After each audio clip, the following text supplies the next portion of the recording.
How to add conversation interpreter widget on lock screen on Samsung Galaxy S26 Ultra. So let's start the video. First of all, go to app library.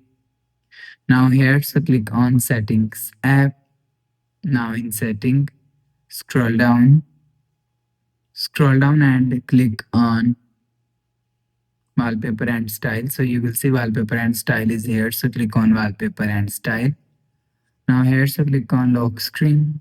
So after click on lock screen, so if you want to add conversation widget, so click on add widget. So scroll down and click on interpreter. So you will see. After click on interpreter, so click on conversation mode. So after click on conversation mode, you will see conversation mode is add. So after the process, click on done and you will see conversation mode is add on lock screen. So after the process, go back to home screen, refresh phone. So that's how you can add conversation interpreter widget to lock screen on Samsung Galaxy S26 Ultra. So if you like the video, please subscribe. Thanks for watching.